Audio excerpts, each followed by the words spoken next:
교회 여러분 안녕하셨습니까? 지나간 주간 동안에도 편안하게 지내셨는지요? 이 코로나 국면에서 확진된 분들이나 또 그렇지 않은 분들 모두에게도 한결같은 주님의 평화가 함께 하시기를 기원드립니다. 현장에 스텝진하고 몇몇 분만 오셨고 우리 줌에 계신 많은 교우 여러분, 우리 한번 이렇게 인사 나누고 말씀 나누기를 하죠. 우리 유튜브에 계신 분들도 함께 우리가 서로 얼굴 모습을 보이지는 못하지만 서로 평화와 사랑의 인사를 나눠주시기 바랍니다. 저도 지지난주에 확진이 돼가지고 저는 진짜 나하고는 그런 게 전혀 관계가 없는 줄 알았어요. 주님이 나의 요새요 산성이니까 안 걸릴 줄 알았는데 근데 우리 같이 있었던 우리 황대현 형제는 까딱없고요, 저만 걸렸어요. 그래서 한편으로는 나의 요새와 산성은 우리 황대현 씨에게만 적용되나 그런 것도 했고, 이게 막상 확진이 되다 보니까 이게 뭐라고 설명할 수 없는 기분이 들더라고요. 특별히 그날 제가 확진된 날 점심을 같이 하신 우리 교우 두 분이 있어요. 그분에게는 제가 아직까지도 전화도 못 드리고 겁나가지고 그 죄인 된 기분이 돼가지고요. 그랬는데 하여튼 별 탈 없이 잘 치료하고 이렇게 나와서 또 열심히 근무하고 일하고 있습니다. 오늘 하나님의 말씀을 우리 함께 말씀 나누는 시간인데요. 교회력으로는 우리는 지금은 사순절로 보내고 있습니다. 특별히 오늘은 사순절 셋째 주일입니다. 사순절이라고 하는 것은 제의 수요일에 시작해서 사순절 마지막인 성토요일 날, 그러니까 부활절 하루 전날 끝나는 계절입니다. 여러분들 오랜 동안 교회 생활을 하셔서 이 사순절이 날짜가 어떻게 정해지는지 물론 다 알고 계시리라고 믿지만 한번 잠깐만 간단하게 이 사순절 날짜가 결정되는 과정을 한번 설명을 해보려고 합니다. 먼저 부활절 날짜가 결정됩니다. 부활절은 춘분 이후, 그러니까 매년 3월 21일 이후에 처음으로 맞이하는 보름달, 그 보름달 이후의 첫 번째 주일입니다. 그게 부활주일로 결정이 됩니다. 그러니까 올해는 3월 21일 날 춘분이었고 그 3월 21일 후에 첫 번째 이 보름달이 4월 15일이에요. 금요일이죠. 그러니까 4월 15일 첫 번째 보름달인 그 다음 주일이 4월 17일. 그래서 부활주일이 4월 17일 날로 결정이 됐고, 거기서부터 거꾸로 역산을 해서 주일을 뺀 40일을 계산을 해보면 3월 2일이 수요일인데 그게 제2의 수요일로 해서 그날부터 매년 각 해의 사순절이 시작됩니다. 올해는 그래서 이제 3월 2일이 사순절이었고, 사순절 시작 제2의 수요일이었고 4월 17일이 부활주일로 지키게 됩니다. 사순절은 초대교회에서는 교회 역사를 통하여 사순절은 다가올 부활절을 대비하여 회개하고 금식하고 준비하는 기간으로 삼았습니다. 특별히 초대교회 같은 경우에는 이 부활주일 이쪽에서 세례를 많이 베풀었기 때문에 이 사순절 기간을 새 신자들의 세례를 위해서 금식하고 기도하는, 준비하는 기간의 출발점으로 삼았습니다. 그게 초대교회의 사순절의 전통이었는데 점차 이 사순절은 시간의 흐름에 따라 모든 그리스도인들이 참회하는 기간으로 바뀌게 되었습니다. 그래서 한국교회의 경우에는 이 참회 기간으로 굉장히 강조하는 문화로 정착이 되었고, 그래서 한국교회는 사순절 기간에는 예수님의 고난에 대하여 묵상하는 것이 일반화되어 있습니다. 그래서 이 기간의 대부분의 설교 주제는 예수의 고난, 우리의 죄인됨, 용서, 그리고 구원을 향하고 있습니다. 한번 기존 교회의 예배 시간에 사순절 기간의 설교들을 살펴보면 이 주제가 그대로 핵심적으로 등장하고 있음을 볼 수 있습니다. 한마디로 사순절의 설교를 통하여 예수의 고난을 우리의 죄를 대속하기 위한 것으로 해석하는 설교가 주를 이루었다고 하는 것입니다. 물론 이러한 내용의 설교가 우리의 신앙생활이나 우리의 영적 생활에서 많은 유익함을 준 것은 사실입니다. 그러나 이렇게 예수님의 고난과 죽음을 오직 우리의 죄인됨과 죄의 용서, 구원의 문제 등 대속적 의미에만 집중하게 되면 다른 측면에서의 역사적 예수의 풍요로운 삶, 그분의 가르침, 그분의 사역, 그것의 의미가 축소되고 왜곡되어지기 쉽습니다. 만일 예수님의 고난과 죽음을 오직 우리의 죄인됨과 우리의 죄를 대신해서 용서를 받기 위하여 그래서 우리의 죄값을 치르고 우리를 구원시킨다고 하는 그런 방향으로만 예수님의 고난과 죽음을 해석하고 우리의 신앙이 고정된다면 우리들의 신앙의 목적은 오직 예수를 믿어 죽어 천국 가겠다라고 하는 것으로 왜곡되고 축소되는 문제가 발생합니다. 사실 오늘 한국 교회의 대부분의 교인들에게 왜 예수를 믿습니까? 라고 물으면 80%, 90%겠죠. 죽어서 천당 가기 위한 것입니다. 이런 답변을 내놓습니다. 물론 그 답변이 틀렸다고 이야기하는 것은 아닙니다. 그런데 예수 믿는 목적이, 우리 신앙의 목적이 오직 죽어서 천당 가는 것에만 매달려 있다면 예수님의 삶은 너무나 축소되고 그 가치가 굉장히 저평가가 되는 것으로 나타날 것입니다. 그래서 저는 이러한 오류와 축소를 극복하기 위하여 오늘 성서의 본문, 특별히 이사야서 55장에 있는 말씀과 연계하여 죄와 용서에 대한 이야기, 그리고 예수님이 받으신 고난과 그분의 죽음의 의미에 대하여 한번 말씀을 나누어 보려고 합니다. 먼저 기독교에서 인간을 죄인으로 이해하는 측면입니다. 성서의 인간론 중에서 가장 중요한 것 중에 하나가 인간은 죄인이다 라는 말입니다. 사실 성서 안에 인간의 여러 가지 의미들이 풍요롭게 포함되어 있습니다. 하나님의 형상이다. 우리가 자매 형제된 한 가족으로 태어났다. 우리는 자유로운 존재다. 심지어 자신의 삶의 운명은 선과 악을 결정할 수 있을 정도의 자유로운 존재다. 우리는 생각하는 존재다. 우리는 책임 있는 존재다. 등등 여러 개념이 있지만 아마 한국 기독교에서 가장 강조되는 것은 인간, 죄인일 것입니다. 죄인으로서의 인간이 가장 뚜렷하게 확정적으로 우리에게 주어지는 개념일 것입니다. 이처럼 죄인이라고 하는 개념은 우리 모두의 신앙 전체를 좌우하는 핵심적인 주제로 등장합니다. 왜 예수를 믿습니까? 죄인인 우리가 죄를 용서받고 천국 가기 위해서 믿습니다. 성경을 왜 읽습니까?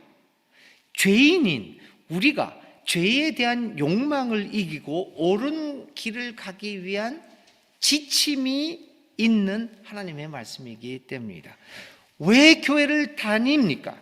죄인인 우리 인간이 하나님께 용서받고 서로 의지하면서 교회 안에서 살아가면서 세상 밖에서 죄를 짓지 않고 살기 위해서입니다. 그래서 사람들은 죄인이라는 것으로부터 출발해서 교회를 우리를 보호해주는 요새처럼 생각을 합니다. 그래서 교회 밖으로 나가면 마치 우리는 이 세상 속에서 죄를 계속해서 짓고 죄인의 자리를 벗어날 수 없다라고 생각합니다. 그래서 교회를 떠나는 것을 굉장히 무서워하는 것이 이 인간을 죄인으로만 생각하는 그런 관점에서 출발한다고 봅니다. 기독교 교리에서 인간이 시간이 흐름에 따라서 인간이 죄인이라고 하는 생각은 점차 강화됩니다. 급기야는 단순히 내가 살아가면서 행하는 죄를 넘어서 태어나면서부터 나는 죄인입니다. 다시 말하면 어거스틴에 와서 더욱더 강하게 나타나지만 원죄라고 하는 개념이 등장해서 어거스틴을 거쳐가면서 기독교 교리의 가장 중요한 핵심적인 위치를 차지하게 됩니다. 인간은 태어나면서부터, 아니 태어나기 전부터 죄인이라고 하는 이 교리가 전체 기독교를 지배하기 시작합니다. 그래서 우리는 태어나는 바로 그 순간부터 영문도 모른 채 죄인이 되어버리고 말았습니다. 저도 42살 확 넘은 손자가 지금 미국에서 태어나서 살아가고 있는데요, 걔도 영문도 모른 채 걔는 태어나면서부터 죄인이 되었습니다. 이렇게 영문도 모른 채 우리는 태어나면서부터 죄인이 되어 언제 어디서 신의 징벌을 받게 될지 모른다는 두려움과 공포에 질려 살아갑니다. 그래서 어떻게든지 죄인인 우리가 신의 형벌에서부터, 죄인한테 가하는 신의 징벌에서 어떻게 벗어나야 되느냐라고 하는 생각을 가지고 살아갑니다. 이런 상황에서 예수가 우리 죄를 위해, 아니 그것도 원죄까지도 포함해서 우리의 죄를 위해 죽었다는 사실은 그야말로 복음이고 기쁜 소식이 아닐 수 없습니다. 죄로 인하여 죽을 수밖에 없는 우리를 대신해서 예수가 죽음으로 이제 우리는 죽지 않아도 된다는 사실, 예수의 죽음으로 인하여 죄를 용서받고 신의 징벌에서 자유롭게 되었다는 사실은 이렇게 기독교 교리의 핵심이 되고 말았습니다. 인간은 선천적으로 죄인이기 때문입니다. 그런데 여러분, 여기서 우리가 짚고 넘어가야 할 문제가 있습니다. 그 질문은 우리는 스스로에게 해보아야 되고 성경에 또 예수님에게 질문해 보아야 합니다. 정말 인간은 죄인입니까? 인간은 이렇듯 태어나면서부터 죄인이, 아니 우리의 유전자 깊은 곳에서 죄의 씨가 있어서 죄가 자라나고 있기에 우리는 정말 비참하고 초라하며 형편없는 존재입니까? 질문해 보아야 됩니다. 이에 대한 성경의 가르침은 어떨까요? 그리고 예수님은 인간 존재를 어떻게 생각하고 계실까요? 예수님에게도 인간은 태어나기 전부터 이미 유전자에서 죄를 갖고 있는 죄인, 형편없는 존재일까요? 가만히 성경을 들여다보고 예수님의 행위와 그분의 사역과 가르침을 보면 그렇지 않습니다. 성경에서도 그리고 예수님의 생각의 대부분은 인간 존재를 죄인으로부터 출발하지 않고 하나님의 형상을 담고 있는 소중한 존재라고 이해하는 것으로부터 출발됩니다. 성서가 최초로 인간에 대하여 언급하고 있는 기록이 창세기 1장과 2장입니다. 물론 연대적으로 창세기 1장과 2장이 가장 오래된 기록이냐? 그렇지는 않습니다. 창세기 1장은 여러분들 아시겠지만 포로기 시대에, 그러니까 기원 전 6세기 500년대 그렇게 되었고, 창세기 2장은 기원 전 900년, 그러니까 창세기 1장보다 400년 이상 먼저 기록되었다기보다도 이제 전승되었던 말들이죠. 제가 이제 여기서 최초의 기록이라고 말하는 것은 그런 연대기를 이야기하는 것이나 현재 우리에게 전해진 이 편집된 형식에 우리에게 주어진 정경으로서의 첫 번째 기록을 말씀드립니다. 그래서 이 정경으로서의 성서가 최초로 인간에 대하여 말하는 기록은 창세기 1장입니다. 창세기 1장의 경우는 인간의 본질이 죄가 아니라 하나님의 형상이라는 것을 말하고 있습니다. 창세기 2장은 인간의 존재를 다른 것이 아닌 하나님이 손수 노동을 통하여 창조된 존재임을 이야기합니다. 놀라운 이야기입니다. 이렇게 성경은 하나님의 형상으로서의 인간의 존엄성, 그리고 신적 노동의 결과로서의 인간, 이러한 인간은 죄인이 아니라 본래 하나님의 은총을 입은 복된 존재임을 가르쳐주고 있습니다.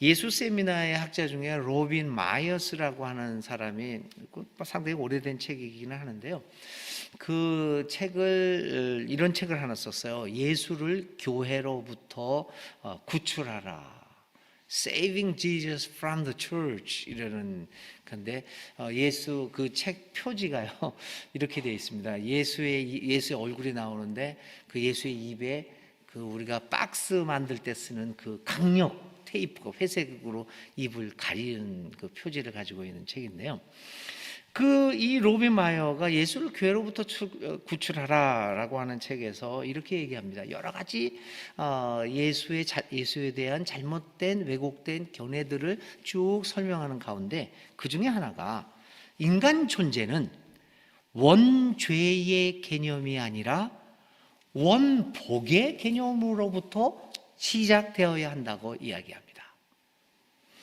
인간은 하나님에 의해서 소중하고, 그러니까 하나님의 형상으로, 그리고 신적 노동의 결과로서 소중하고 복된 존재로서 창조된 것입니다.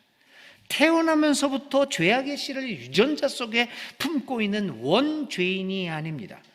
사실 죄라고 하는 것은 인간의 연약함으로부터 발생되는 것이지 유전자에서부터 발생되는 것은 아닙니다. 그래서 사순절에 기억하고자 하는 예수님의 고난과 죽음은 유전자부터 원죄인으로 태어난 인간의 죄를 대속하기 위한 것이 아닙니다. 예수의 고난과 죽음을 통하여 우리는 다시금 인간이 현재 짓고 있는 죄를 넘어서 하나님의 소중한 피조물이라는 것을 발견해야 합니다. 예수님은 원죄인인 우리 죄인을 용서하기 위한 죽음을 넘어서 원복인 하나님의 형상과 신적 노동의 결과로서 태어난 소중한 인간됨을 회복시키기 위한 고난과 죽음임을 발견할 수 있어야 합니다. 예수님 왜 고난과 죽음을 당하셨습니까? 그 당시, 예수님 당시에 인간 취급을 받지 못하고 억압받으며 형편없이 살아가고 있는 인간들, 정말 하찮은 존재로 취급되어 있는 인간들, 종교가 너는 죄인이다 라고 정죄하면서 인간의 의미를 한없이 왜곡시키고 축소시키는 그런 상황에서 예수님은 아니다, 이들은 다 소중한 인간들이다, 하나님의 형상이다, 하나님의 자녀이다 라는 것을 선포했습니다. 그러기에 기존 종교와 부닥쳤고 기존 체제와 부닥쳐서 그는 고난을 받고 죽을 수밖에 없었습니다. 그래서 그는 세리와 창녀의 죄인이다, 죄인의 친구라고 하는 그러한 비판을 받기에 이르렀던 것입니다.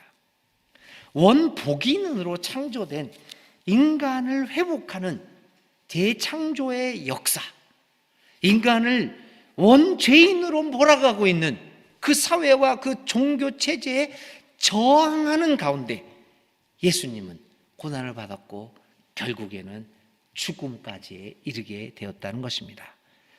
원복인으로 창조된 인간을 회복하는 재창조의 역사가 예수님의 고난과 죽음에서 이루어지고 있다는 의미를 우리는 사순절 기간 동안 발견할 수 있어야 할 것입니다. 그래서 바울은 이러한 새로운 창조의 역사를 고린도후서 5장 17절에서 누구든지 그리스도 안에 있으면 그는 새로운 피조물입니다. 옛것은 지나갔습니다. 보십시오, 새 것이 되었습니다 라고 고백합니다.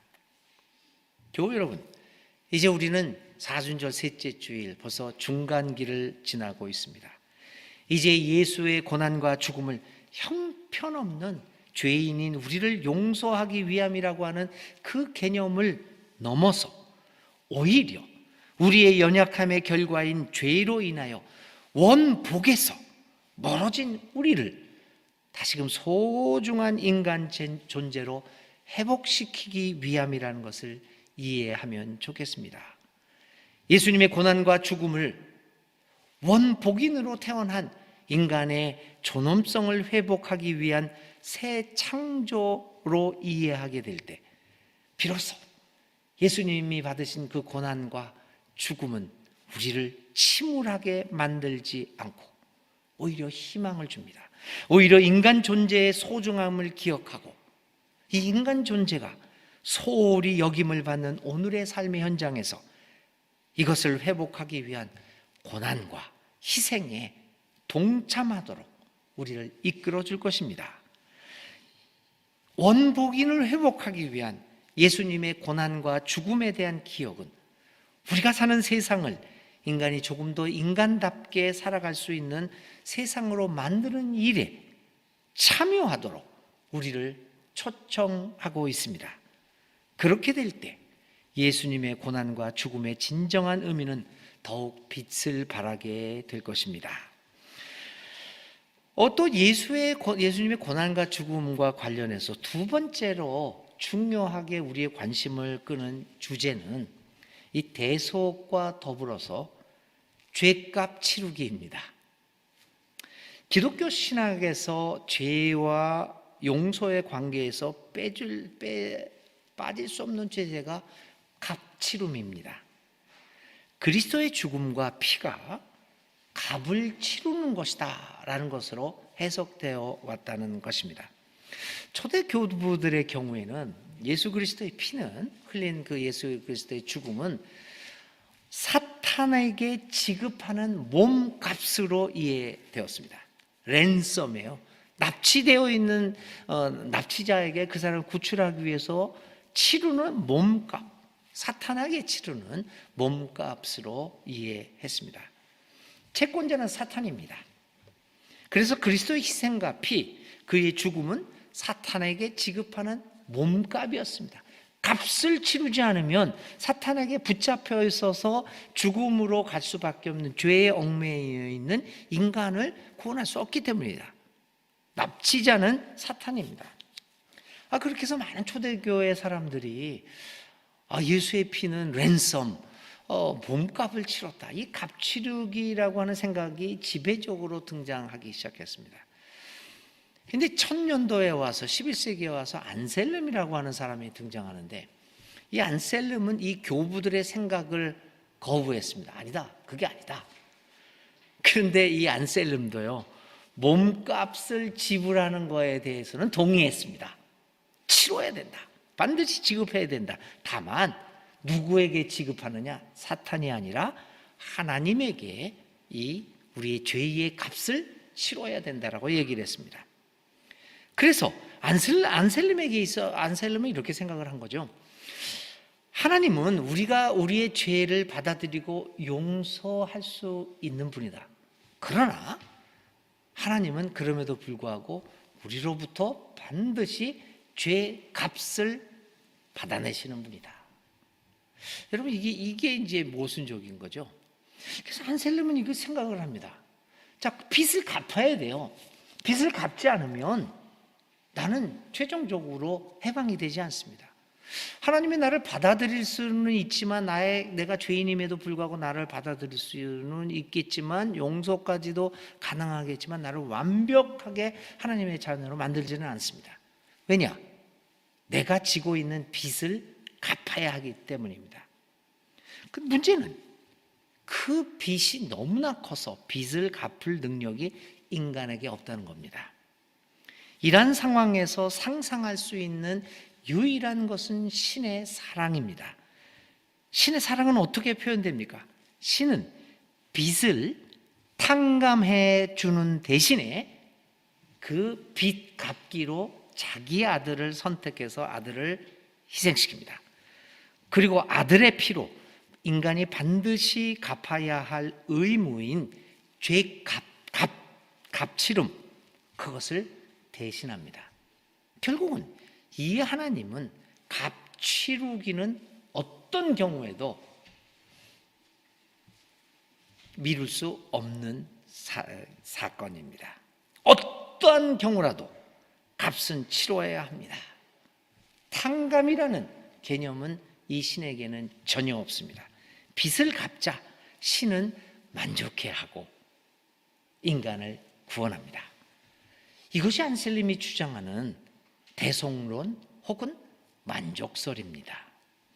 이 안셀름의 구속론과 만족설은 당대에 매우 긍정적인 반응을 얻었고 그 후로 서구 신화에게 구속론을 지배했습니다. 그리고 설교자들은 안셀름의 만족설을 따라 그리스도의 죽음의 의미를 설교해 왔습니다. 오늘 한국교회 강단에서도 이 안셀름이 체계화한 구속론, 이 만족설은 가장 강력하게 선포되고 있습니다. 그리고 우리는 사순절을 지나면서 더욱 예수님의 고난과 죽음을 보면서 더욱더 내가 죄인이다, 나는 하나님께 이 죄값을 갚아야 한다는 생각을 이 사순절 기간에 더욱더 굳게 다지곤 합니다. 이런 안셀름의 대속신학에서 어떻게 보면 신은 고리 대금업자와 같은 존재로 다가오기도 했습니다. 이런 신학 앞에서 탕감해주지 않는 신, 그 앞에서 인간은 스스로를 악한 존재로 인식합니다. 그는 죄인일 뿐입니다. 그것도 빚을 갚을 능력이 없는 죄인일 뿐입니다. 인간의 존엄성은 완벽하게 부정됩니다. 인간은 신이 정한 체제의 그 규정 사항을 이행할 능력이 없는 존재입니다. 그래서 인간은 신에 대하여 영원한 채무자이며 우리가 신을 향하여 갖고 있는 이 죄값은 영원히 탕감되어질 수 없는 빚으로 남게 됩니다. 심지어 안셀름은 이렇게 말합니다. 신은 너희들이 저지른 잘못은 받아들일 수 있다. 그러나 너희들의 죄값은, 그 너희들이 죄를 지어서 발생한 빚은 탕감해 줄 수 없다라고 얘기합니다. 그러나 만일 너희가 그 빚을 갚는다고 하면, 빚을 갚은 후에 신은 그동안 빚을 갚지 못한 그 시절에 너희들의 불평하고 수군거리고 저항했던 채무자인 너희들을 완벽하게 용서할 수 있다. 신은 우리의 잘못을 용서하지만 우리의 빚을 탕감해 주지는 않는다. 그러나 그러므로 그의 온전한 용서는 우리의 값치름을 전제로 하고 있다. 이게 안셀름의 말입니다. 지금까지 기독교 신학은 이처럼 빚 갚음에 대하여 강조해 왔고 우리 모두를 신을 향한 채무자로 살게 했습니다. 죄와 용서와 구원에 있어서 값치르기는 당연한 것으로 받아들여졌습니다. 예수의 고난과 죽음을 통한 용서와 구원은 이제 값을 치를 능력이 있는 사람에게만 적용되기 시작했습니다. 따라서 교회도 점차 값을 치르지 않으면 안 되는 단체로 변절되기 시작합니다. 오늘 우리 교회의 모습을 살펴봅시다. 돈이 없는 사람, 값을 치를 능력이 없는 사람도 교회의 일원으로 당당하게 살아갈 수 있습니까? 오늘 한국교회의 물질 성장과 화려한 건물 구조 또한 교회를 유지하기 위한 비용 등 이 고비용의 구조에서 경제적으로 능력이 없어, 값을 치를 능력이 없는 사람들의 접근이 용이하겠습니까? 심지어는 가진 것이 $2, 우리나라 돈으로 치면 2,000원이에요. 가진 것이 $2 전부였지만 그것을 바쳐서라도 값을 치르지 않으면 안 되는 이 종교 구조가 된 것 아닙니까? 이렇게 죄의 용서와 구원도 값을 치러야 한다는 사실 앞에 우리는 정말 당황하지 않을 수 없습니다. 그런데 이러한 우리의 당황함을 달래주는 구절이 오늘 사순절 셋째 주일에 읽는 이사야서 55장입니다. 이사야 예언자는 이렇게 외칩니다. 1절만 읽겠습니다. 너희 모든 목마른 사람들아 어서 물로 나오너라. 돈이 없는 사람도 오너라. 너희는 와서 사서 먹되 돈도 내지 말고 값도 지불하지 말고 포도주와 젖을 사거라. 아마 이사야 시절에도 종교 생활하는 것에 공짜가 없었던 것 같습니다. 그래서 값을 치를 능력이 없는 사람들이 훌륭한 유대교인으로 살아가는 것이 매우 어렵지 않았겠나 하는 생각이 됩니다. 이런 사회를 향하여 이사야는 외칩니다. 하나님은 그런 신이 아니다. 하나님은 너에게 모든 것을 은혜로 공짜로 주시는 분이시다. 그러니 값을 치를 생각 말고 그냥 나에게로 오너라. 값을 치를 능력이 없는 너희들도 그냥 오너라. 교우 여러분, 우리는 지금까지 예수님의 고난과 죽음을 우리의 죄값을 갚는 행위로 이해해 왔습니다. 물론 그런 이해가 절대적으로 나쁘다는 것을 말하고자 하는 것은 아닙니다. 어떤 면에서 값을 치른다라고 하는 그런 생각은 우리의 삶을 돌아보게 했고 또 우리가 저지른 행위에 대하여 값을 치러야 한다는 생각 속에서 책임 있는 삶을 살아가야겠다라고 하는 태도를 갖게 했던 것도 분명합니다. 그러나 이러한 죄값 치르기로 예수님의 고난과 죽음을 이해하는 것은 우리의 하나님을 난폭한 신으로 만들었습니다. 그래서 우리로 그를 대할 때 기본적으로 공포의 마음을 갖도록 만들었습니다. 또 다른 한편으로 이러한 예수의 고난과 죽음을 값치름이라고 이해하는 것은 우리의 삶을, 우리의 사회를 능력주의의 사회로 만들어갔습니다. 기브 앤 테이크의 주고받기의 사회로 만드는 일에 일조했다고 봅니다. 모든 것은 값을 치르고 얻어지는 삶이 되고 말았습니다. 모든 일이 능력에 따라 값 치르는 것에 따라 움직여지는 사회가 되었습니다. 그래서 그 종교에 대해서 하나님에 대하여 어떤 이해를 갖고 있는가 하는 것은 단순히 교회 안의 이야기가 아니라 우리의 삶의 스타일과 우리의 삶의 구조 자체를 결정짓는 아주 핵심적인 것이 아니겠습니까? 그런데 모든 일이 이렇게 값 치르는 것에 따라 움직여지는 사회는 그리 좋은 사회가 아니지 않습니까? 그것은 하나님으로부터, 하나님 나라로부터 멀어져 있는 사회입니다. 오히려 하나님 나라는 공짜가 점점 많아지는 세상입니다. 언제부턴가 우리는 물도 돈 주고 먹기 시작했습니다. 이제 앞으로 공기도 돈 주고 마셔야 벌써 그렇잖아요. 여기에 공기청정기도 달고 이미 공기도 돈을 내고 사 마시는 세상이 되었습니다. 점점 우리가 살아가고 있는 이 세계가 공짜로 쓰던 것이 점점 없어지는 세상입니다. 그것은 하나님 나라가 아닙니다. 하나님 나라는 공짜의 나라, 은혜의 나라이기 때문입니다. 사랑하는 교우 여러분, 오늘의 세계는 계산의 문화의 세계입니다. 값을 치르지 않고서는 어떤 혜택도 누릴 수 없는 문화가 지배하고 있는 사회입니다. 계산의 문화는 최소한의 경비와 시간으로 최대의 이익을 추구하는 실용적인 문화입니다. 이러한 사회는 공짜, 은혜가 사라지고 오직 이윤 추구의 가치관만이 지배하는 사회입니다.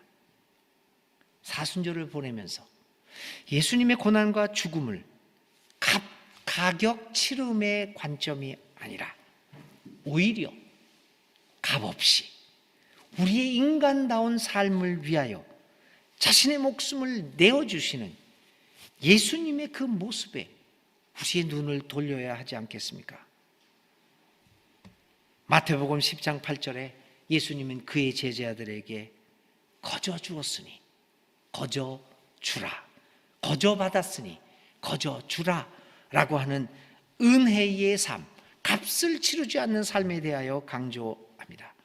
결국 그분은 자신의 생명을 우리를 위하여 정의와 평화와 그리고 진리의 하나님의 나라를 위하여 값없이 내놓으셨습니다.